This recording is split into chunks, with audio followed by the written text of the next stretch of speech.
Well, thank you very much, Mr. President. As you said, in many ways a sad situation. Can I say to distinguished members of the European Parliament, I'm very grateful for the discussions I've had with some of you in the course of the last 2 days here. As you will have seen, last night Turkish police launched a major offensive to remove protesters from Taksim Square in Istanbul. There was intensive use of water cannon and tear gas, and violent scenes we saw in Ankara and Izmir too, and reports of widespread injuries. Once again, honourable members, police tactics are a major cause of concern. I followed events closely from the start and issued 2 statements, one through my spokesperson and then directly myself on the 9th of June. And last night I spoke with Foreign Minister Davutoglu. Throughout, of course, I've coordinated closely with my colleague and dear friend Commissioner Füle, who was on the ground in Turkey last week. He was meeting with the Prime Minister, as well as meeting with civil society representatives, and many of you will have seen what he said and the speeches that he gave, and I pay tribute to his work, not just then, but always. I think it's fair to say that we believe we've seen too many examples of excessive police force over these last 2 weeks. The close-range use of tear gas, water cannons, pepper spray, plastic bullets, against protesters who have been overwhelmingly peaceful. Several thousands have been injured, tens of them severely. Some have lost their sight due to excessive use of tear gas and pepper spray, and at least 3 have died. For their families, a serious situation has become a tragedy. I express again, on behalf of myself, of Stefan Füle and of you, deep sympathies to the bereaved and the injured. We've been very clear in the statements, and I repeat again, excessive use of force by members of the police against peaceful demonstrators must be swiftly and thoroughly investigated and those responsible held accountable. The environmental concerns of the initial demonstrators have developed into the wider concerns of a significant portion of society who feel that their voice is not heard today in Turkish politics. There is a real polarisation of opinion.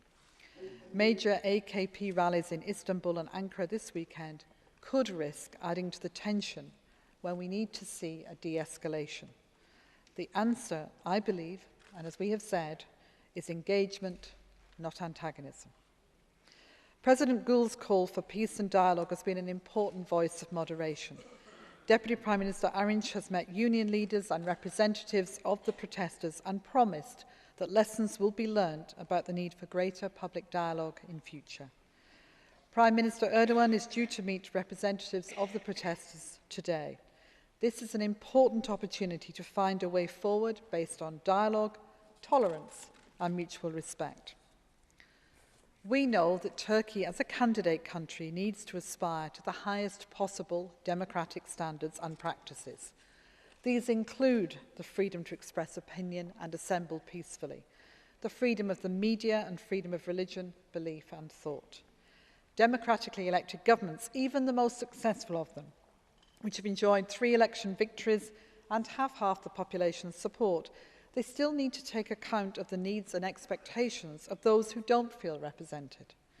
And peaceful demonstrations are a legitimate way for such groups to express their views.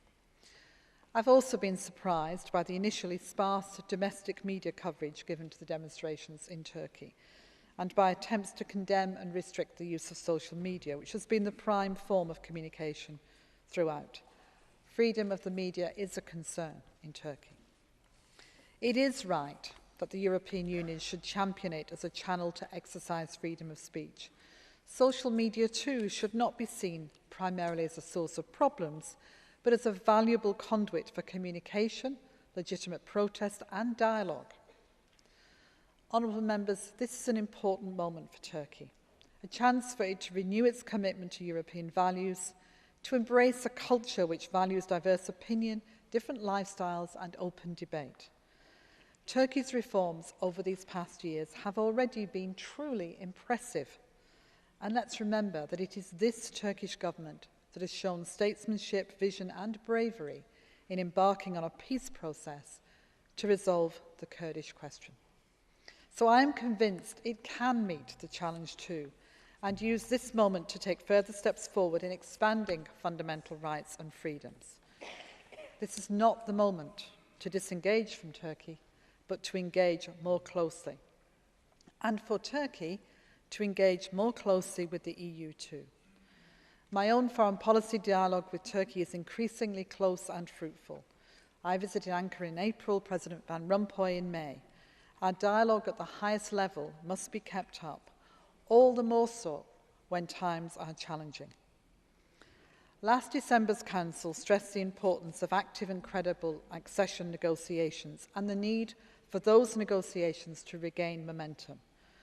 We are on course to open a new negotiating chapter this month and within reach of a new visa dialogue and the signature of readmission agreements. In light of current events, we should engage with Turkey more on these negotiating chapters, most fundamental to its reform efforts. So, honourable members, our relationship with Turkey gives us a real opportunity to influence if we use it. We need to make the most of all the tools we have. And of course, Turkey needs to work with us. It's clear to me that the case for engagement is doubly compelling now. Thank you, Mr. President.